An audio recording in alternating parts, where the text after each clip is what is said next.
Hey guys, apa kabar kalian semua? Semoga kalian semua sehat selalu. Di vlogku kali ini aku ingin ngebahas tentang skripsi, yaitu sebuah karya ilmiah yang akan kalian tulis nanti saat kalian di semester 8 nanti. Lebih tepatnya aku ingin ngebahas tentang bab 1 dulu ya. Sebelum kita menyusun skripsi itu, kita harus tahu judulnya dulu kan. Nah, bagaimana caranya sih mendapatkan sebuah judul skripsi? Kalian tuh harus tertarik akan suatu hal nih. Karena bila kalian tertarik akan suatu hal dan kalian membuat judul itu untuk nanti pastinya kalian akan menyusun skripsinya tuh dengan lancar karena kalian tertarik dengan hal tersebut, ya kan? Juga misalnya kalian ingin melakukan suatu hal lain, pasti kalian juga harus tertarik dulu akan hal tersebut baru kalian melakukan hal tersebut. Sama juga dengan skripsi. Kalau kalian nggak tertarik dengan judul yang telah kalian buat, maka akan sulit untuk kalian untuk menyusun bab 1. Tapi kalau kalian tertarik dengan judul skripsi kalian akan mudah untuk menyusun bab 1. Nah, bagaimana caranya sih menyusun bab 1? Yang pertama adalah setelah kalian mendapatkan judul, itu kalian harus mencari jurnal. Kayak di kampus aku bilangnya peraturannya begitu, harus mencari antara 10 sampai 15 jurnal sesuai dengan judul skripsi kalian. Misalnya skripsinya itu tentang perbankan, nah cari tuh tentang perbankan 10 jurnal, 15 jurnal. Kalian baca-baca tuh jurnal-jurnal tersebut. Jurnal-jurnalnya dibaca. Setelah jurnalnya dibaca itu kalian harus memikirkan jurnal yang mana, kutipan mana dari jurnal yang akan kalian masukkan di dalam skripsi tersebut. Setelah kalian menemukan kutipan-kutipan jurnal, baru kalian masukin ke dalam skripsi tersebut. Jangan lupa untuk mencantumkan informasi ini tuh dapatnya dari siapa, harus dicantumin namanya dari siapa, terus tahun berapa. Terus kalian juga harus dicatat tuh dapat jurnal ini, dapat kutipan ini dari jurnal mana. Soalnya itu yang akan nanti kalian masukkan ke referensi di akhir nanti. Nah, setelah kalian masukin semua kutipan-kutipan jurnal kayak gini nih, sebagai contoh ya, tuh kayak gini nih, kutipan jurnal kan tahun berapa, misalnya tahun 2014 nih, kutipan dari siapa, itu ditulis, dimasukin ke dalam skripsi kalian. Baru kalian tulis tentang permasalahan di dalam skripsi kalian tuh apa, judulnya. Jadi permasalahannya tuh apa, latar belakangnya permasalahan gimana, kalian jelasin permasalahannya tuh begini. Dikarenakan permasalahan tersebut, maka penulis, yaitu kalian sendiri yang menulisnya, akan membuat judul skripsi dengan judul bla bla bla gitu, sesuai dengan jurnal juga yang telah kalian temukan kan. Setelah itu kalian masukin tuh informasi tentang judul skripsi kalian. Informasi tentang variabel X-nya itu apa aja informasinya, informasi tentang variabel Y itu apa aja, masukin tuh sebanyak-banyaknya informasi. Yang pasti membutuhkan waktu yang cukup lama ya, tapi kan enak kalau kita menyusun skripsi dengan informasi sedetail mungkin. Jadi nanti dosen juga pas ngebacanya tuh tahu bahwa oh, mahasiswa ini tuh menyusun skripsi bab 1 tuh dengan effort gitu, bukan dengan santai-santai aja, nggak dengan effort. Terus kalau kalian misalnya mau menyusun hal-hal yang penting dalam skripsi kalian, misalnya ya sebuah perbankan tuh apa aja, bank tuh artinya apa, terus pentingnya sebuah perbankan tuh apa misalnya.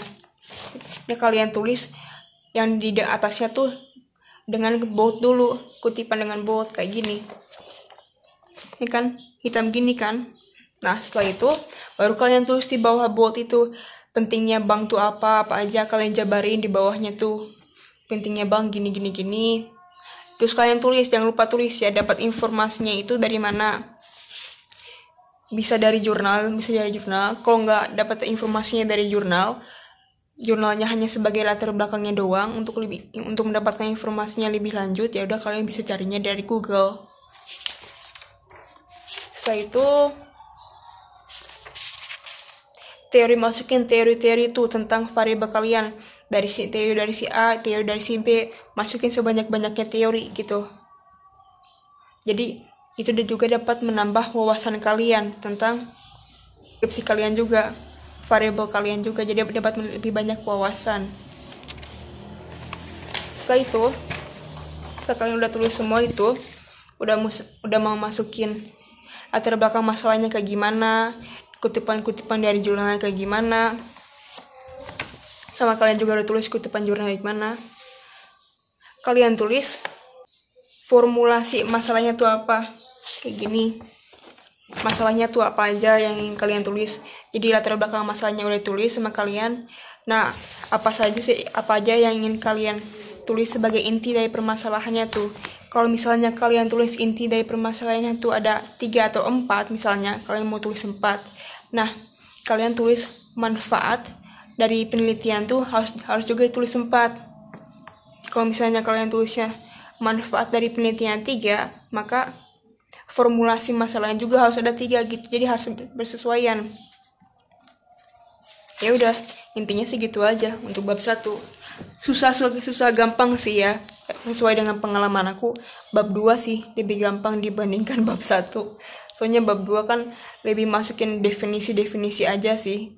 Definisi, baru kalian memasukin manfaat dari variabelnya itu apa aja. Itu di bab 2 sangatlah gampang.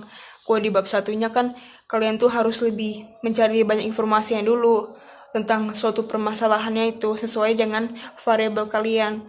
Yaitu kalian harus ke tempat penelitiannya, gimana kalian akan melakukan penelitiannya, kira-kira masalah di tempat ini tuh apa sih. Kalian harus cari informasinya dulu, ngomong sama orang-orang yang bekerja di tempat itu, misalnya di bank, misalnya permasalahan yang di bank tuh apa aja sih, bagaimana sih karyawan menyelesaikan masalah tersebut tuh apa aja, baru kalian tulis di dalam bab 1.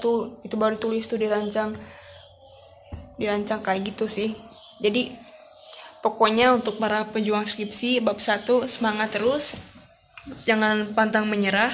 Yang intinya tuh yang pertama itu kan yang sudah aku sebutin tadi, kalian tuh harus tertarik dulu dengan judul skripsi kalian. Kalau kalian sudah tertarik dengan judul skripsi kalian, pasti akan bersemangat untuk menyusun skripsinya dengan baik di bab 1.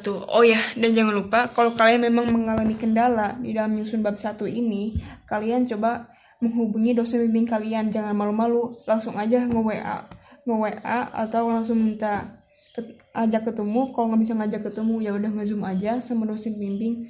Tanya nih, saya mengalami kendala menyusun bab 1 tuh kayak gini, bisa tolong kasih solusinya. Biasanya mereka akan kasih solusi kok kita bagaimana cara nyusun bab 1 dengan baik.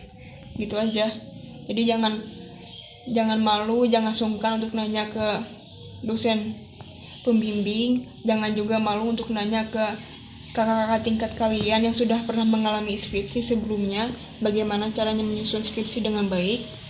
Kalau tips dari aku sih itu untuk menyusun bab 1, yang pertama kalian itu harus tertarik dulu ya dengan judul skripsi kalian, baru kalian mencari jurnal. Setelah kalian mencari jurnal 10-15 jurnal yang menurut kalian terkait dengan judul skripsi kalian, baru kalian masukin kutipan-kutipan dari jurnal tersebut.